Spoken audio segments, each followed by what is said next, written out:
Should we move on to ye old FOW?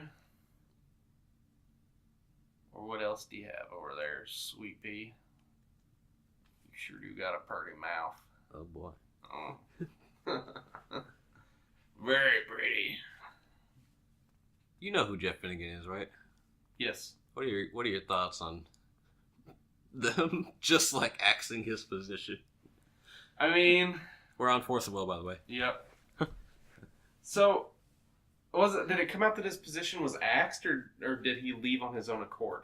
I don't know if he left on his own accord, but somehow I'm pretty sure he was fired, and then they stopped hiring for his position.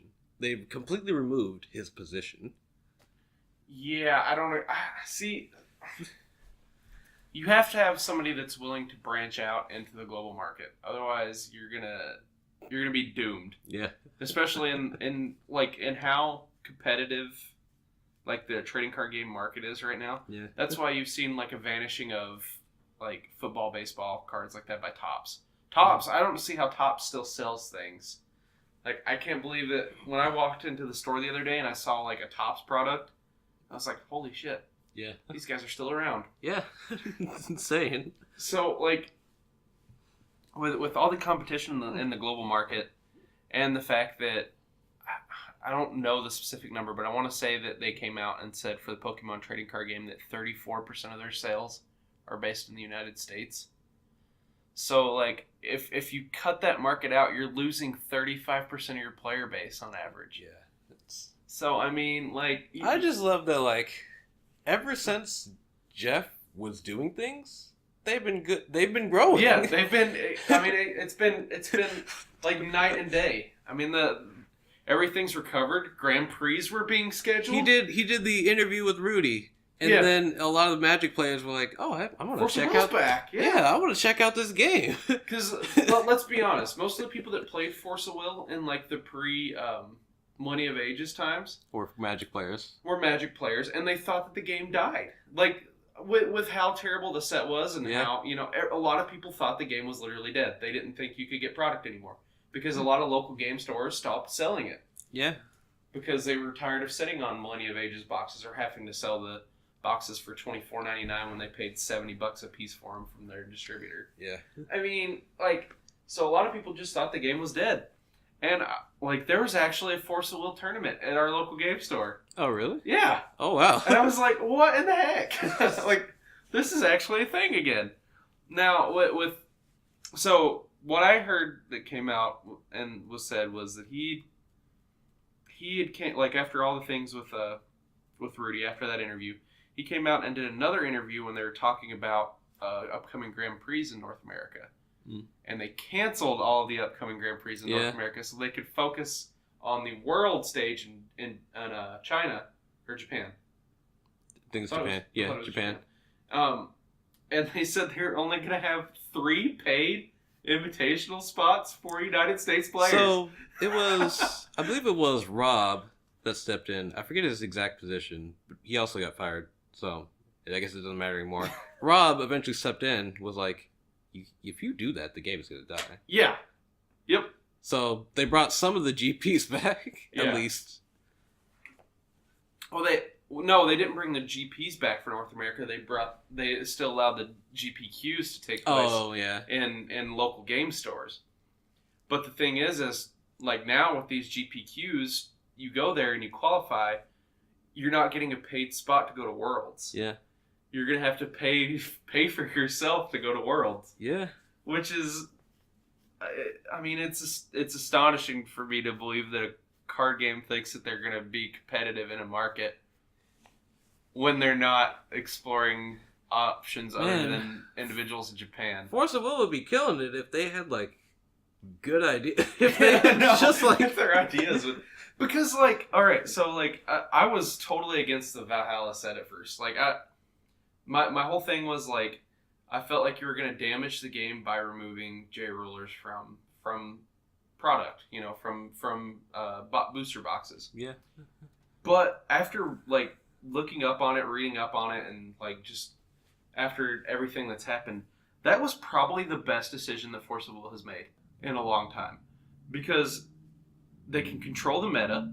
Yeah. Number one, where no other card game can say that. No other card game can say they can control the meta. They made the starter decks viable purchases for everyone, so you're selling more product.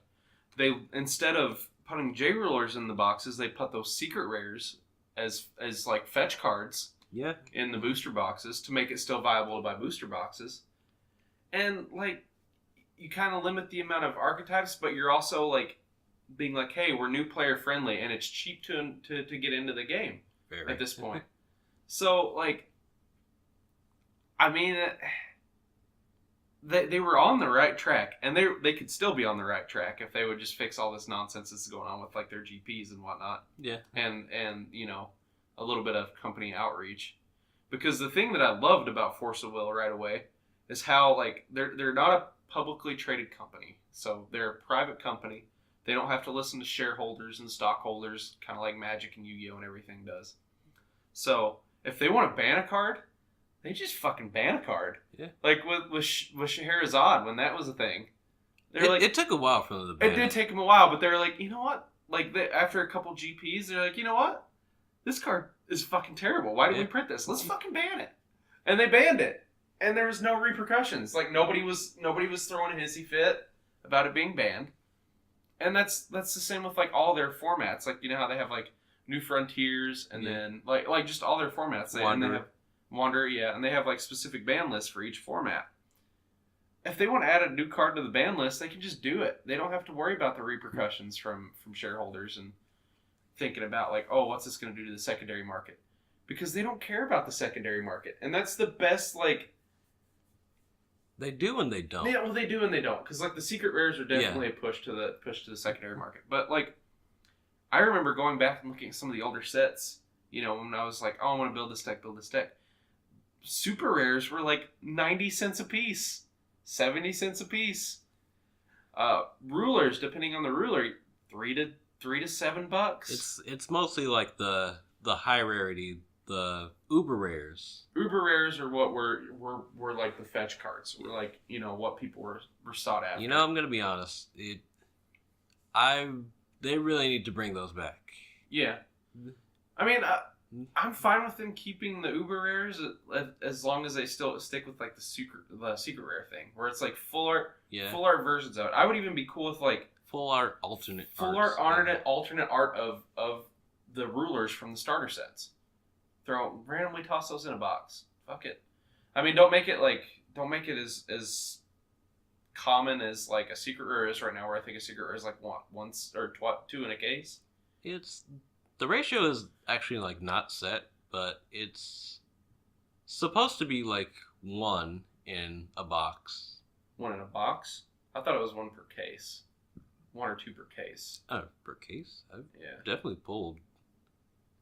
The ratios are all over the place. Yeah. That is one thing too that they have come out and said, that the ratios aren't specific. So yeah.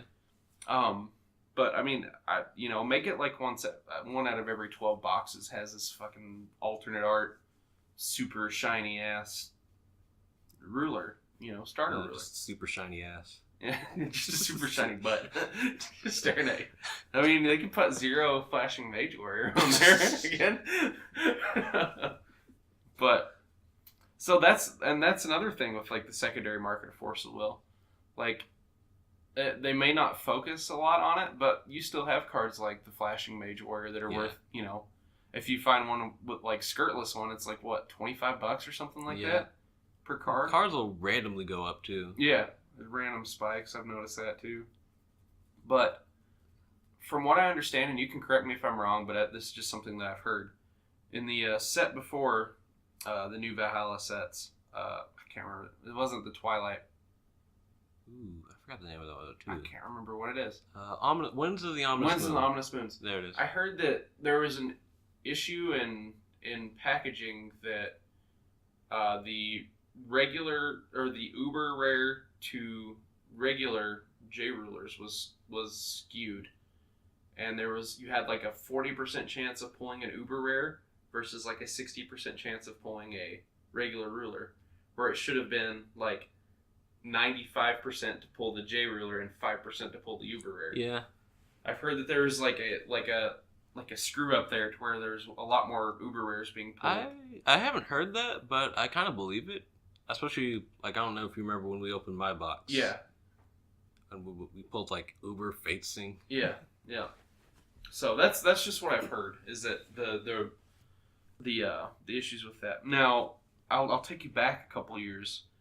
Do you remember when that set with like Rurik and Shayla and I do remember that set. Pandarius? I can't remember his name, but that's his name now. Tigris? Tigris, yeah. Pandarius sounds cooler. Oh. Do you remember the issues with the printing from that set? Yes, I do. And how it just made it look like Force of Will was to me anyways, it made me like, so you're such a joke of a company that you can't even like inspect these boxes before the product ships. Yeah. Like, that to me was kind of like one of the things that made me kind of stir away from Force of Will for a bit. Because I was like, I don't want to buy a booster box and pull a miscut or misprint card that's not even worth like the value of an actual misprint card, because every single one of them's like this. Yeah. So, I mean, they did try to rectify that by having, you could send it in and they'd ship you a fixed copy of it, basically. But the Force of Will is all over the place. And that's the way it's been since pretty much the Millennium of Ages. It's up and then it's down. It's up and then it's down. They make a whole bunch of really right decisions, and then they make a fatal error. Yeah, that's what it is. And I know, like, they'd come out when they first hired, Jeff? When they first hired Jeff, and, like, somebody asked Jeff the question about the Money of Ages, like, will we ever see another error like that again? Will we ever see, like, the company do something this stupid again? And he was like, no, his exact words, I think, were, there's a tripwire put in place to where if any of this would ever happen again, the entire operations will explode. Like, he was like, this will not happen again. I love that dude. He was man, compared to any other card game, Jeff was the reason that, like, Force of Will was such an open community. Right. And that's you could just go ask him a question. Yeah. Like, Rudy's like, I'm going to call this dude up and I'm going to ask him like 50 questions. And he's like, all right, call me. Fuck it. Yeah. So, like, and the whole thing with Rudy, like, I mean, my feelings on Rudy are kind of all over the place. I don't like the whole, like, the scalping nature of his business, but I understand it. His whole, like, his packages and stuff that he would sell kind of created another, like, resurgence of Force of Will, where he was selling, like, those kits for like $120 that had like all the starter decks from like the Lapis cluster, and then like 3 booster boxes worth of stuff. From so amazing deals. Yeah, they're really good. I mean, they were good deals for older product. You know what I'm saying? Yeah. Like, I mean, none of the stuff would have been what was current. You know, you weren't going to get like 3 booster boxes worth of Winds of the Ominous Moons or anything like that, or the I always want to call it the Twilight Wanderer, but that was from the Lapis cluster, I think. What was the set before Winds of the Ominous Moons? That was the Time Spinning Witch. Time Spinning Witch, that's what it is. So, like, you're not going to get cards like that, but you're going to have the potential to pull an Uber Zero, have the potential, stuff like that. Oh, potential to pull an Uber. Yeah. So, that helped, kind of resurge things. Everybody getting excited for the Grand Prix was something that really helped the game. And then to have the company come out and just yank them out from under everybody. Yeah. That was like a huge punch in the dick. I mean, like, that was just like a huge punch in the right in the penis. Yeah. So, Force of Will, I hate to say it, if they don't do something drastic, they're gonna again, die. It's going under. Yeah. I mean, it's when you can't pay people to come advertise your game for you, you're not doing very good. And I know their financial information is not public since they're a private company. So Yeah. I mean, you can't go out and say like, oh well, Force of Will made $2 billion last year. So I mean, you there's no really numbers or hard facts to go by. But I have a hard time believing that they're selling a lot of booster boxes right now when there's no real reason to get into the game at a competitive It's weird. level. They were. I know for a fact that they were going up because there's this one site I would always go to buy the stuff, and they were just selling out left and right. They'd sell out, and then they'd restock, and then that would sell out. Mm-hmm. That's how much people were like actually getting into the game. We'll see. The new set comes out in what, May? I think so. So I mean, we'll see based on the numbers, based on distributors and stuff, like what, like how this sells. But I know the previous two sets have sold exponentially. I mean, they've had to restock for the first time in a long time, for the first time since probably the old Valhalla sets. Yeah, they've had to actually restock in the United States, and it's kind of a bummer to see it go down like that. But I mean, to see old Jeff and old Rob get the boot. Well, I swear, I think Rob came out and like spoke against the company and then quit.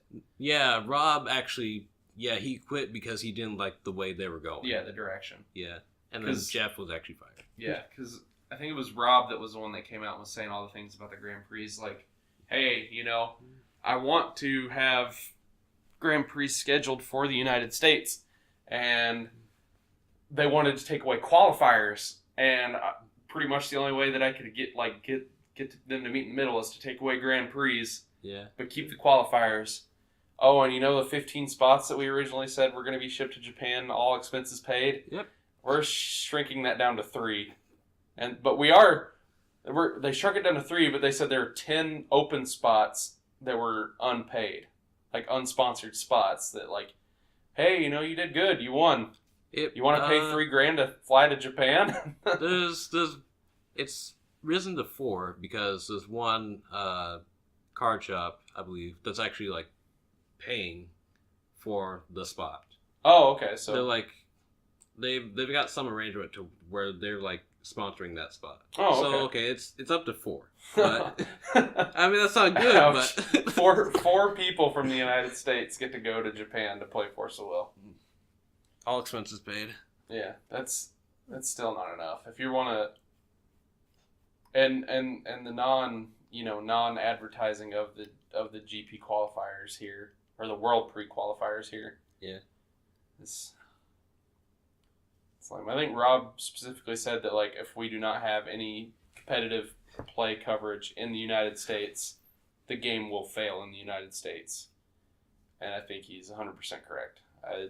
My trajectories of my Jewishness predict that Force of Will would be dead in 2 years.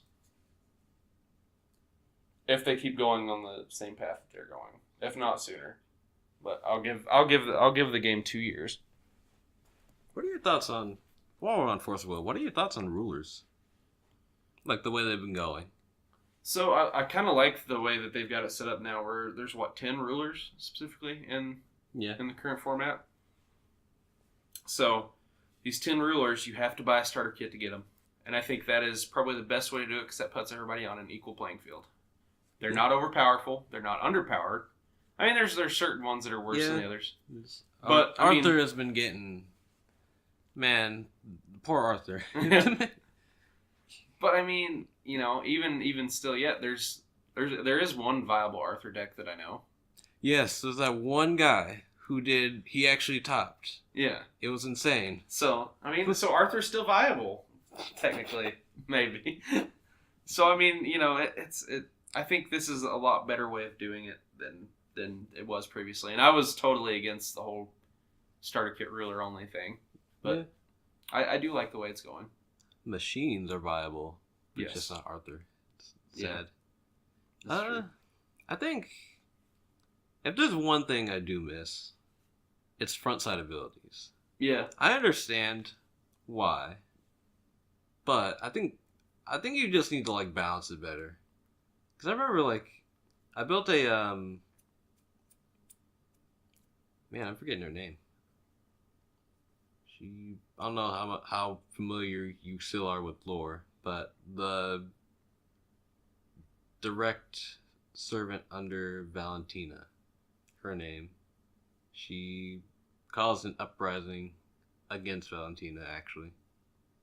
The traitor of Shangri-La. What is her name? Are you talking about from the new set or from Old set. Damn. What is her name? Is she a ruler in one Yes. of the old sets? She's a ruler. What's that? Um, And what does she look like? she's got like long gray hair. She's usually singing in whatever she's in. Kaguya. No, I'm just kidding. Nah. Sylvia Gil Parallelius. She's a dragon. She's a lady. She's a lady dragon. Better idea. Card fight Vanguard's dying too. I'll just throw that one in there. Damn it, Jonas, why don't you know cards? Don't you play this game? Don't you play it? Oh. There she is. The Song versus Shangri-La. Shion! There it is. Oh, okay. Yep. Alright. I built a Shion deck recently. Ugh. Front side abilities. And I remember, like, looking at it, like, for the first time, her front side ability, and I was like, it's like, alright. It's not all that good, but I mainly wanted to do it just, like, for aesthetic purposes, actually. And that and, like, some of the cards that were associated with the deck were cool. Yeah. And then I actually, like, looked at some of the stuff that other people were making and realized, wow, that front side ability really makes entirely different decks. Yeah. So, like, I don't know if you know her front side ability, but you may look at the top card of your main deck at any time. That's it. So it's like a scry. You basically get to scry without any moving time. it. And that makes some amazing decks come forward. Like, okay, you could, like, play, like, regular Shion where, you know, like, the Resonators she plays, they can only attack without sacrificing themselves if a Resonator is the top card of your deck. Or there's a card that, like, oh, if you called the top card of your deck right, you get to draw a card. You're always going to call it right. Yeah. Or her, I believe it's her enter ability? Yeah, her enter ability, when she comes in, if the top card of your deck is a Resonator, you can play it. So like, a lot of people will play, like, this, like, 5-cost Angel. No, there's two of them that they play. There's one of them is a Lucifer 5-cost Angel, and then this other one that's usually played in Arla. Forget the name of them, but they're pretty good. You've got, like, her... If you play Shion, you can play her Regalia, which you can, like, tap and banish it to... I think you actually have to pay something, too. But you take any card from your deck and put it on the top. There you go. Perfect for her, fucking enter ability. But there's, like, so many other cards that could also benefit from that. And the fact that you're just stacking your deck. Yeah. It's insane. I really like Tigris's abilities. There's Just a like few pandas. other ones. Old Kaguya, Seer of the Blue Moon, I believe it is. Yeah, you pay 1 to put cards in the chance standby area instead of 2. That thing that no one uses anymore. Yeah. Remember the chance standby Chance area? standby is not even a thing anymore. No. They need to bring that back. I miss stealth resonators. Stealth resonators. Those are pretty cool. They're powerful, so I understand why, but man. Anyway. This is not a monster, I promise. What was it? Fucking... What was the card's name? Croco Shark or something? Croco Shark, yeah. Croco Shark. Perfect for Croco Shark. Yeah. Oh my gosh. Yeah. Or you could play like... Well, you could actually play my Rizard deck using this. Croco Shark. Any number of Croco Sharks. Yeah. 41 Croco Sharks. I think they need to bring back, like, even if they're underpowered, front side abilities. I could see that. I think the Like only that. reason why they didn't, though, was for ease of learning for new players. But it's, yeah, I mean, we're balancing issues. It's probably balancing. But at the same time, like, when you look at the new rulers, their like back abilities aren't all that great either. Though. No, I think their full intentions were to make J rulers not as important part of a game than they were in the previous metas. But then, like, so you make them not that good, and I mean, there's some that are like serviceable. Yeah. Or in the case of like Hanzo, pretty damn good. Yeah. And then you make all this like counters to like J rulers, like some instant destroy J ruler stuff. Yeah. It's like I don't really want to go into my J ruler because then it's not all that good, and then it's just gonna die. Man. Remember when J rulers when they used to die, they like you couldn't even activate their abilities. They lost all their abilities. Yeah. That was not cool. So I guess they're doing that now, which is better. But the other thing, what do you think about like the whole runes thing, divinity and? I think the only problem with runes is that there's a balancing issue among the runes. Yes. Other than that, for sure. Especially since they don't have frontside abilities, probably one of the best mechanics they've added. Yeah, I will agree with that. That is one thing that forces you. See, you're doing things good, Force of Will. Just keep doing things good. Better. Just don't do bad stuff. Like, fire, like, the only person that's in the United States advocating for you. Fire the guy that's responsible for making the company grow. Yeah.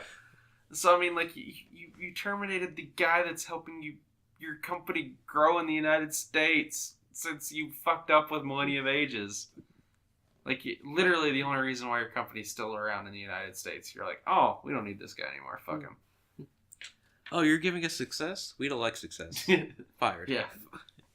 And then they're not even hiring for his position. No, that's what's more insulting. They're like, fuck the United States market. Completely axe the position.